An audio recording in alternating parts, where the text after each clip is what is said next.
Tidak boleh nafsu dijadikan penguasa sementara akal menjadi yang dikuasai.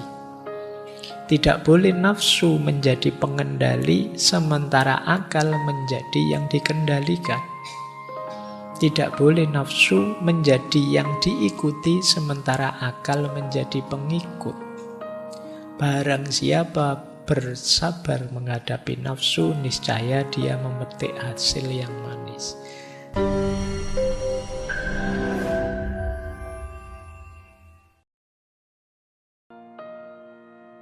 Caranya bagaimana kita lepas dari jerat hawa nafsu.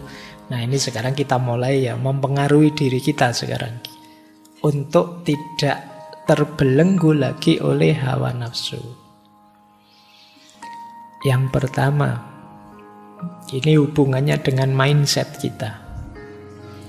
Mari kita sadari bahwa manusia itu tidak diciptakan hanya untuk melampiaskan nafsu belaka. Ini rumus pertama. Jadi ini kesadaran pertama. Jadi daya-daya nafsu tadi hakikatnya hanya bekal, hanya kekuatan untuk menuju target hidup yang lebih tinggi. Jadi sederhananya yang nomor satu, saya Ibnu Jauzi mau bilang, jangan berhenti di nafsu. Jangan berhenti di perut ke bawah. Kalau kita berhenti di situ, nanti ada ideal hidup yang lebih tinggi yang tidak terpenuhi.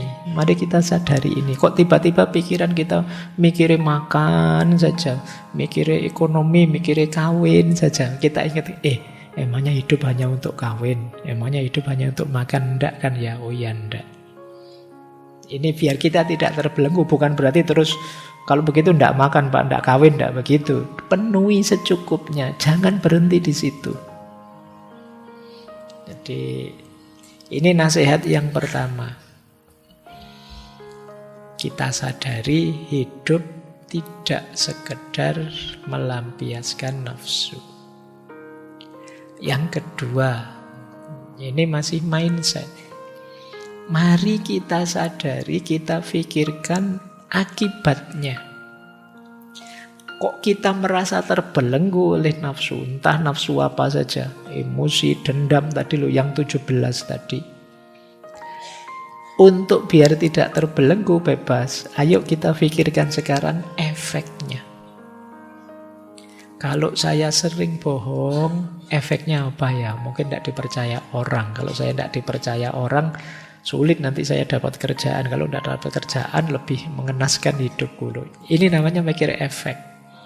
Kalau saya dendam terus sama orang, nanti saya tidak konsentrasi ini, tidak konsentrasi itu, mikir orang itu saja, padahal dia tidak mikir saya. Kemudian waktuku habis tersita untuk menjatuhkan dia, sementara teman-temanku yang lain berkembang, maju, sukses, berhasil, aku stuck di situ. Kalau begitu jangan dendam lah. Ini namanya mikir efek atau akibat ketika kita terbelenggu oleh nafsu. Jadi jangan tertipu oleh nikmatnya sekarang, tapi efeknya besok. Kalau kita terjebak di 17 tadi, apakah birahi, ketamaan, kekuasaan, dan lain sebagainya. Mikir besok, jangan hanya mikir sekarang. Nah, itu bisa mengendalikan kita dari penjara hawa nafsu. Nah, kemudian kalau tadi memikirkan ya, kalau ini membayangkan. Mirip sebenarnya, cuma membayangkan dampaknya. Kalau dampak itu jauh mungkin lebih luas. Mungkin sampai nanti, kalau nanti ditiru anak cucuku gimana, kalau nanti keluargaku tahu gimana. Kalau ini lebih luas, namanya dampak. Kalau teman-temanku semua tahu gimana. Wong kita ini semua saling terkait. Misalnya saya melakukan korupsi, terus anakku sekolah ditanya, teman-temannya bapakmu korupsi ya, itu betapa malunya dia. Nanti kemudian teman kuliahku dulu menyapa, ini temanku dulu loh, tapi kok sekarang koruptor ya, temennya juga ikut malu. Ini namanya mikir luas, mikir dampak. Jadi tidak sekedar kenikmatan, kesenangan hari ini. Ini salah satu cara untuk kita membebaskan diri dari jerat hawa nafsu. Kemudian membayangkan komentarnya orang. Itu kan apalagi hari ini, wow, kamu bisa dikeroyok netizen se-Indonesia. Kalau ketahuan kamu negatif, kamu jelek. Iya ya, nanti kalau semua orang ngomong jelek, apa saya kuat ya? Kalau terbongkar ternyata saya curang, saya bohong, kuat enggak ya saya dikomentari orang kemana-mana, dilirik orang, disinisi orang. Nah, ini membuat kita enggak bisa terkendali dari jeratan hawa nafsu. Jadi membayangkan penilaian komentarnya orang. Kemudian yang nomor 5, menyadari bahwa nafsu itu sebenarnya kurang bernilai. Nah, kalau ini perlu ilmu kalau yang ini. Nah, makanya penting terus kita belajar. Karena kadang-kadang dorongan jiwa yang negatif tadi, yang 17 tadi itu tidak kita sadari. Tapi begitu kita sadar, oh iya ya, ternyata kayak gini, ini namanya pamer, namanya riya. Tidak penting sih sebenarnya, ngapain aku capek-capek. Nah, wong yo teman-teman yang sudah suka padaku tidak terlalu butuh pamerku. Yang tidak suka padaku, saya pameri apapun dia tetap tidak suka. Jadi ngapain sih aku capek-capek kayak gini. Nah, ini namanya mikir. Jadi sadar bahwa ini kurang bernilai. Semua hal yang negatif ini mesti kurang bernilai. Nah, ini coba ya kita balik mindset kita.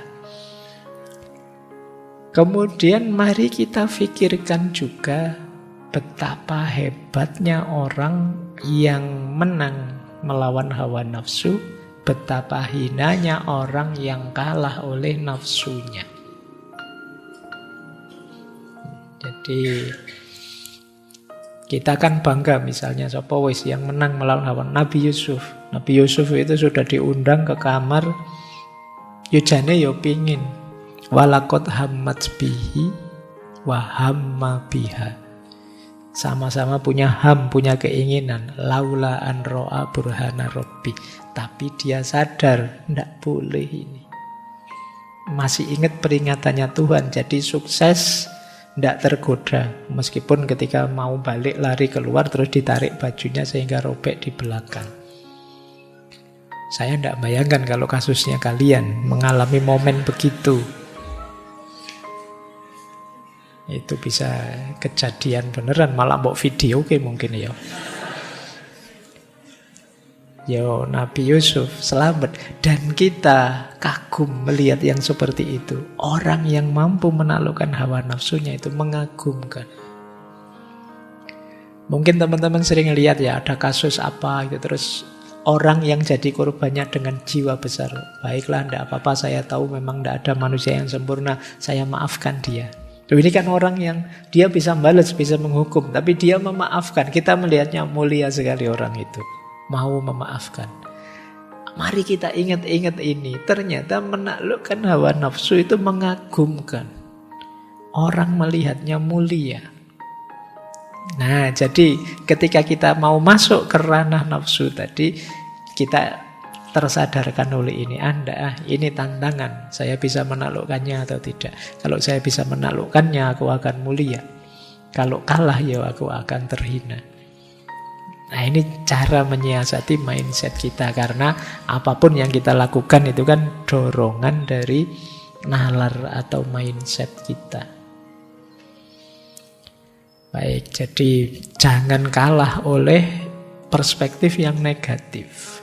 Mari selalu mikir yang mulia, yang positif. Karena kadang-kadang itu ya pikiran kita sendiri yang mengarahkan ke nafsu. Makanya di sini mindset kita oleh Syekh Ibnu Jauzi ingin dibalik, bahwa mari kita sadari hal-hal yang baik, yang positif ini. Yang terakhir, tips untuk menaklukkan hawa nafsu, ya tentu saja orang yang bisa menaklukkan hawa nafsunya itu terpuji di dunia dan sukses mendapat pahala di akhirat. Kalau ini kita sering lupa kadang-kadang kan, kadang-kadang gayanya orang sekarang, saya tidak butuh pahala Pak gitu. Pahala saya sudah banyak Pak, sudah. Ada yang sumpungnya sampai ke situ. Tapi jadi melepaskan diri dari jerat hawa nafsu, kalau kita perhatikan ini sebenarnya kepentingannya adalah kepentingan kita. Jadi tidak ada wah agama itu Allah itu bikin susah saja, yang enak-enak kok dilarang kan sering begitu. Loh, tapi kalau hawa nafsu tadi tidak kalian kendalikan semacam ini, justru kalian nanti yang jatuh. Jiwamu hancur, kemanusiaanmu bubar. Jadi ini sebenarnya bukan kepentingan agama, bukan kepentingan Allah, kepentinganmu. Oleh Allah ditegaskan, diarahkan padamu biar kamu bahagia dalam hidupmu, ya dunia ya akhirat. Ini, kalau melihat rumus yang semacam ini. Baik, sudah dapat setengah. Ini masih teknisnya ya, belum filosofinya dari beliau. Paling tidak teman-teman sudah tahu ya bagaimana caranya untuk mengatasi jerat nafsu. Ternyata 1, 2, 3, 4, 5, 6, 7 itu kuncinya di mindset, cara kita berpikir, menggunakan akal kita dengan benar. Ini yang orang menyebutnya hikmah. Maka jangan mau kalau ada orang ngomong, ndak usah pakai akal, ndak usah mikir, sudah loh. Ini justru menata cara berpikir kita. Karena akal kita itu powernya luar biasa. Tapi kan akal kita bisa salah, Pak. Bisa. Apa sih dari manusia yang sempurna? Hati juga bisa gelap. Kalau urusan bisa-bisaan semua bisa. Tapi akal punya potensi besar untuk menemukan kebaikan dan kebenaran. Dia anugerah paling istimewa yang diberikan oleh Allah pada manusia. Baik, makanya nanti kan ada yang ayat itu yang bilang bahwa nanti penduduk surga itu penduduk neraka itu di antara ratapannya adalah mereka menyesal bahwa di dunia dulu mereka tidak berpikir. Wa qalu law kunna nasma'u au naqilu ma kunna fi ashabis sa'ir. Jadi penduduk neraka besok menyesal sekali, seandainya kami dulu mau mendengarkan dan mau berpikir, pasti kami tidak masuk neraka. Cuma karena akalnya jarang dipakai. Akhirnya ya salah ambil keputusan dan masuk neraka.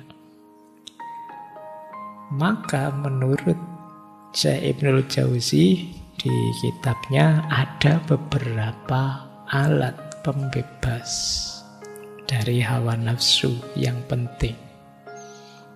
Yang pertama adalah akal. Akal budi ya, yang sehat. Jadi kalian tetap harus mau mikir. Kalau kalian tidak mau mikir, kalian tidak bisa tafakur, kalian tidak bisa muhasabah, kalian tidak bisa memahami kitab suci. Kekuatan pikiran itu luar biasa. Makanya beliau menjelaskan begini. Akal itu merupakan sebuah dorongan, layaknya cahaya yang dihunjamkan ke dalam hati, yang kemudian digunakan untuk menemukan sesuatu, sehingga mengetahui mana yang rasional, mana yang tidak. Ini kalau berdasarkan kalimat ini sebenarnya 17 hal yang merusak jiwa kita tadi itu kalau dipikir-pikir sesuatu yang tidak rasional. Kayak tadi loh, kita dendam pada orang, ternyata yang kita hancurkan diri kita sendiri. Kita bohong, ternyata ya merusak hidup kita sendiri. Kita overthinking, kita over sedih, kita over seneng. Itu kan kita tidak mikir bahwa over itu merusak. Jadi akal punya daya itu. Nah, cahaya rasio bisa mengecil, bisa membesar. Jika cahaya tersebut menguat, maka akan bisa mengekang, yaitu dengan cara menyimpulkan berbagai akibat yang akan terjadi, di mana nafsu sering mendahului. Maka di antara jalan untuk kita tidak terjebak 17 hal negatif hawa nafsu tadi, ayo berpikir dulu sebelum melakukan atau memutuskan sesuatu. Ini powerfulnya akal. Meskipun kalau di Imam Ghazali disebut, tapi kan rajanya itu hati. Ya, cuma hati itu bisa terbolak-balik dengan rujukan referensi dari informasinya akal. Makanya Syekh Ibnul Jauzi di kitabnya mengutip sabdanya Rasulullah di satu hadis, sesungguhnya setiap perjalanan itu memerlukan kendaraan yang kokoh dan arah yang jelas. Orang yang paling kokoh kendaraannya dan paling mengetahui arah yang jelas adalah orang yang paling bagus akalnya. Disinilah pentingnya kalian belajar berpikir yang benar, menggunakan akal budi yang benar. Karena dia kekuatan paling hebat kita sebagai manusia. Beliau melanjutkan begini, tidak sepatutnya nafsu membimbing akal, karena nafsu itu musuhnya akal. Kalau nafsu membimbing akal, maka dapat menurunkan derajat akal. Tidak boleh nafsu dijadikan penguasa, sementara akal menjadi yang dikuasai. Tidak boleh nafsu menjadi pengendali, sementara akal menjadi yang dikendalikan. Tidak boleh nafsu menjadi yang diikuti, sementara akal menjadi pengikut. Barang siapa bersabar menghadapi nafsu, niscaya dia memetik hasil yang manis. Jadi trendsetternya harus akal. Jangan sampai akal follower. Kenapa? Akal itu kalau disetir oleh nafsu bahaya. Dia kuat. Karena dia kuat, kalau dia hanya menjustifikasi nafsu, nanti yang jelek-jelek kalian terjemahkan jadi baik. Oh, jelas-jelas salah itu loh, kalian masih bisa bilang, ala pak manusia itu biasa, mahalul khoto wa nisyan. Jadi tempatnya salah dan alpa. Jadi kalau saya salah biasa pak. Itu akal mau mengikuti nafsumu. Normal lah pak, manusia pak saya laki-laki dia perempuan, jadi ya nah, ini akalmu mengikuti nafsumu. Maka akalmu jangan ditaruh di belakang nafsu, dia yang harus nuntun nafsu, bukan nafsu yang nuntun akal. Yang bisa ngerem itu akal. Jadi menurut beliau jangan terbalik. Selama ini kita disetir oleh nafsu kita. Dosa tapi merasa benar. Keliru tapi merasa mulia. Salah tapi ngeyel. Nah itu ya berarti apa? Nafsunya nyetir akal. Nanti kalau ditanya alasan ya iso wae jawab. Jadi pokoknya tidak bisa salah, wis pokoknya akalnya pinter dan nyari alasan apa saja bisa. Oke ya, kok lama ndak ngaji? Ngaji kan ndak wajib Pak, belajar bisa di mana saja Pak. Kenapa iso wae alasan? Oke ya, kamu kuliah sudah sampai sekian tahun, akhirnya DO apa ndak menyesal? Ndak apa kan, kuliah tidak segalanya kok Pak. Pokoknya iso wae alasan. Kenapa? Akalmu. Jadi kamu selalu mencari pembenaran terhadap kesalahan-kesalahanmu. Inilah mengapa nanti misalnya kalau di Imam Ghazali, ya kalau kondisi ini terus-menerus pada akhirnya hatimu akan gelap. Kalian tidak akan bisa lagi membedakan mana baik, mana buruk. Karena kamu sendiri sudah mengacaukannya sejak awal. Yang baik tidak kamu akui sebagai baik, yang buruk kamu akui sebagai baik juga. Akhirnya kamu tidak peka. Jadi salah, maksiat, dosa, karena kamu carikan argumen, carikan alasan, kamu anggap biasa. Jadilah kebiasaan hidupmu. Akhirnya ya rasanya biasa saja sudah. Wajar saja Pak yang seperti ini, padahal itu hakikatnya keliru, tapi kepekaanmu hilang. Nah ini problem. Makanya ayo kita jernihkan terus akal budi kita sehingga bisa mengendalikan diri kita. Lanjut. Nah itu pembebas pertama. Pembebas kedua menurut beliau yaitu untuk kita bisa bebas dari hawa nafsu, kita harus siap menyangkal dan membiasakan. Menyangkal itu yang buruk ya kita tolak, yang tidak baik ya kita tolak. Jadi jangan diterima dengan alasan apapun. Ini namanya kita siap menyangkal. Yang kedua, membiasakan yang baik-baik meskipun berat. Itu namanya pembiasaan. Mungkin tidak enak. Memang jiwa kita itu pinginnya enak terus, nikmat terus. Tapi kan tidak selalu kita bisa begitu. Maka mari kita awali melakukan kebaikan meskipun tidak enak. Lama-lama kalau sudah terbiasa ya, yang semula berat akan jadi ringan. Bahkan kata Syekh Ibnul Jauzi, orang bijak itu akan menjaga diri mereka dengan cara melawan hawa nafsu meskipun terhadap sesuatu yang dibolehkan. Hal itu dilakukan agar pelatihan diri melawan hawa nafsu secara mutlak dapat berhasil. Puasa misalnya, wajibnya kan hanya Ramadan. Di luar Ramadan kalian boleh makan sepuasnya. Tapi orang bijak, saya nambah puasa yang lain, itu dalam rangka, sebenarnya kan boleh, tapi kamu milih puasa. Kenapa? Melatih jiwamu. Ada banyak hal yang boleh-boleh saja, tapi untuk jiwa kita latihan, kita memantang untuk diri kita sendiri. Sebenarnya yang seperti ini boleh sih Pak, tapi ya untuk saya batasi.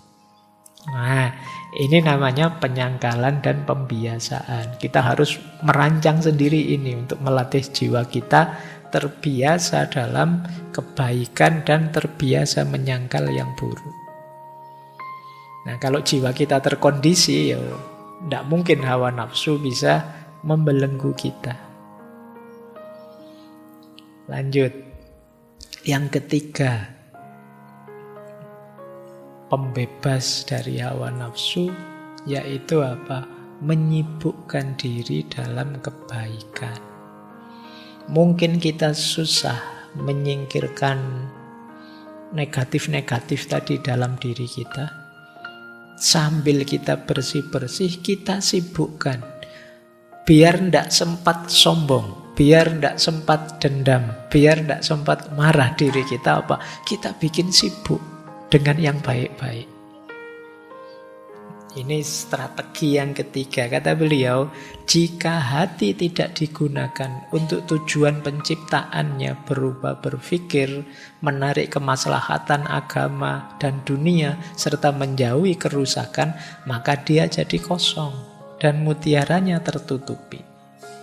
Kalau sudah begitu, ketika ditambahi dengan perbuatan yang menambah kegelapan, seperti minum khamr, banyak tidur, banyak lalai, maka dia seperti besi yang tertutupi karat, sehingga karat merusakkannya.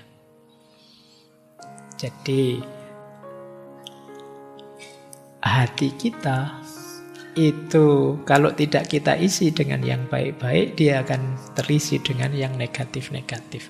Dan lama-lama dia akan berkarat. Sudah tidak peka lagi dengan kebaikan. Jadi ayo kita sibukkan diri kita dengan kebaikan. Mungkin teman-teman kesulitan, Pak. Sulit sekali saya menghapus rasa dengki, rasa dendam. Sulit sekali menghapus overthinking. Sudahlah, berhenti overthinking dengan cara apa? Lakukan kebaikan-kebaikan yang mungkin kamu lakukan. Sibukkan dirimu dengan kebaikan yang terjangkau. Mungkin sekedar menemani temanmu kemana, atau membantu adikmu apa, itu bolehlah. Lakukan kebaikan yang mungkin di sekitarmu, biar kamu sibuk. Apalagi yang overthinking, over sedih, over senang tadi kan ya kadang-kadang mengganggu sekali. Caranya apa? Cari kesibukan yang positif. Jangan yang negatif, nanti nambah masalah. Sudah banyak masalah lagi. Sibukkan dirimu. Jadi makanya kalau pas sedang stres, sedang suntuk, sedang overthinking, ngopolah kamu nyapu-nyapu, bersih-bersih kamar. Kamarmu sudah bersih, ya kamarmu temanmu. Kamar sak kosmu lah kamu. Pokoknya kamu boleh. Minggu ini semua kamar saya bersihkan, tenang saja gitu ya. Biar kamu capek dalam kebaikan. Nah, coba saja kamu gitu. Nanti ada kebahagiaan sendiri, boleh dicoba. Yang kecil-kecil juga tidak apa-apa. Ada temanmu tak buangin sampahmu, ya itu boleh. Apalah gitu yang menyenangkan. Nah, ini dalam rangka apa? Menyibukkan hatimu dengan kebaikan. Daripada dia lalai, dia terlena, nanti lama-lama dia bisa berkarat. Oke, ini pembebas yang ketiga. Pembebas yang keempat, menjaga pandangan.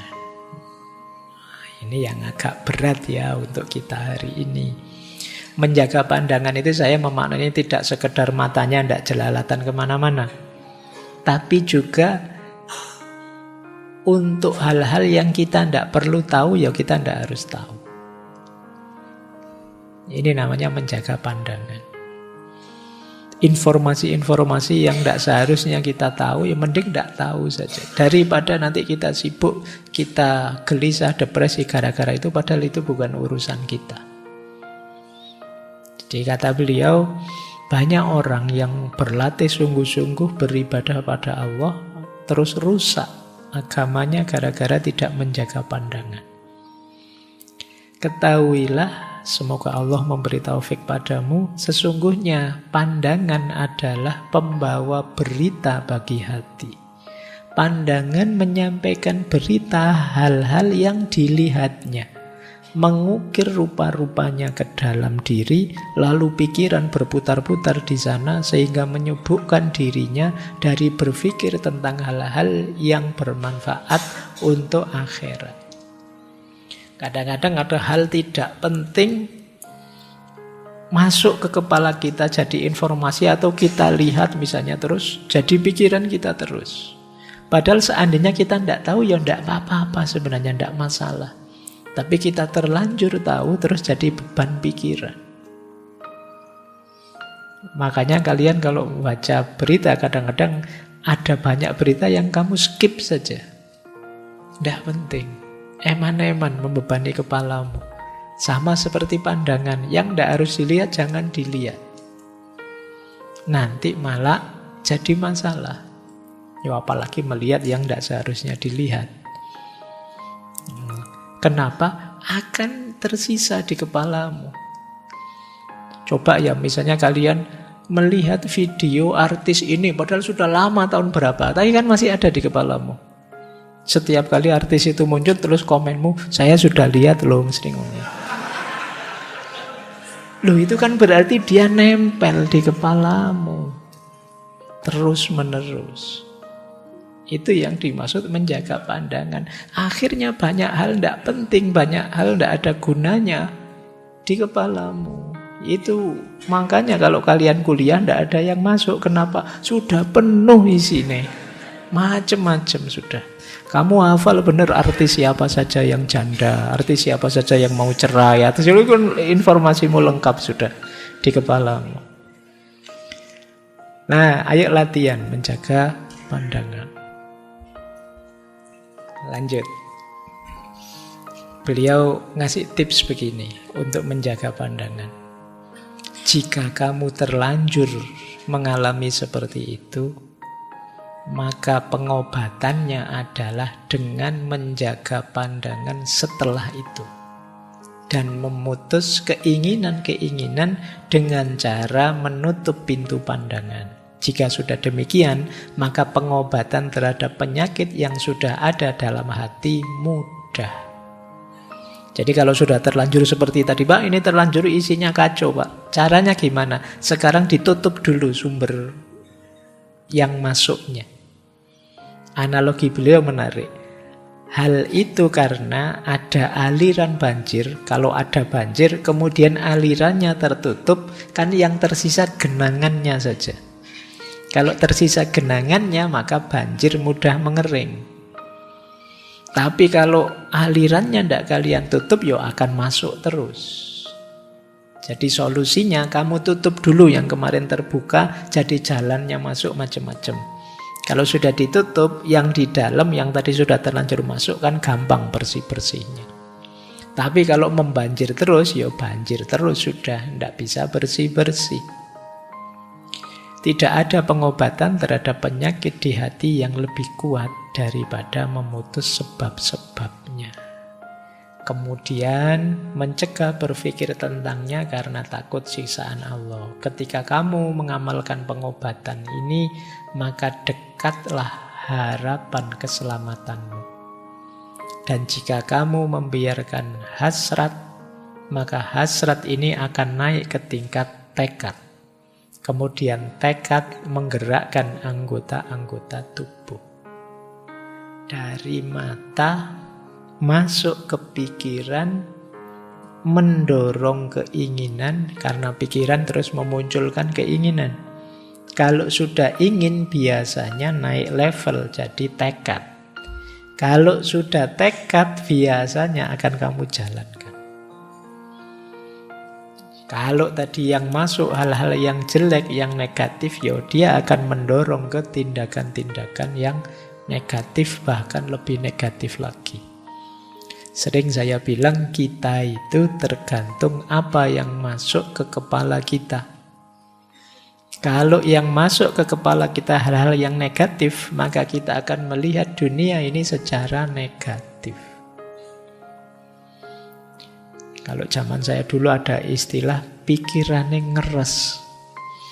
Pikiran ngeres itu kan karena sering diisi begitu-begitu, yang saru-saru, maka melihat apa-apa ya bayangannya saru-saru terus. Jangankan lihat manusia, mungkin lihat boneka, lihat kambing, lihat apa, itu pikirannya ya ngeres, ya pokoknya ngeres dok isi pikirannya. Jadi itu kenapa? Yang kamu masukkan di kepalamu. Betul. Lihat kucing kawin, kambing kawin, itu pikiranmu ngelantur kemana-mana sudah. Ini namanya pikiran ngeres. Ya sama dengan kalau pikiranmu kamu kondisikan isinya yang ganas-ganas, ya mungkin cara berpikirmu jadi ganas. Tiap hari kamu nonton orang jotosan misalnya, ya referensi di kepalamu tentang jotosan semua. Nanti ada apa-apa sedikit, pukul aja sudah, sikat aja sudah, gitu kan. Itu karena apa? Ada rujukan di kepala kita. Mungkin kalian mau alasan, wong saya selama ini cuma baca saja kok Pak, saya tidak pernah komen. Saya cuma lihat saja kok Pak saya. Iya, baca saja, lihat saja, itu masuk ke kepalamu kan. Jadi referensi, rujukan di kepalamu. Jangan-jangan pada saatnya itu keluar. Kamu cuma baca orang isinya makian-makian semua. Oh, kan banyak itu di medsos itu orang gegeran isinya maki-maki. Dasar apa. Nah mungkin kamu ndak maki saat itu, tapi referensi kata-kata makian itu sekarang ada di kepalamu. Pada saatnya kamu lepas kontrol, marah, membanjir itu kata-kata makian. Orang terus heran, kamu wonge kalem loh, mesuh kok nyelekit ya. Misalnya, kenapa bisa begitu? Karena referensinya lengkap di kepalamu. Jadi jangan dikira, oh saya itu silent reader kok Pak, saya cuma baca, tidak pernah komen, tidak pernah. Iya, dari diam-diam ngumpul semua informasinya di kepalamu. Jadi ya menurut saya menundukkan pandangan itu hari ini konotasinya bisa luas. Tidak sekedar tidak melihat lawan jenis atau tidak melihat yang bukan muhrim dan lain sebagainya, ya termasuk tidak memasukkan informasi-informasi yang tidak penting, tidak ada gunanya, merusak ke dalam diri kita.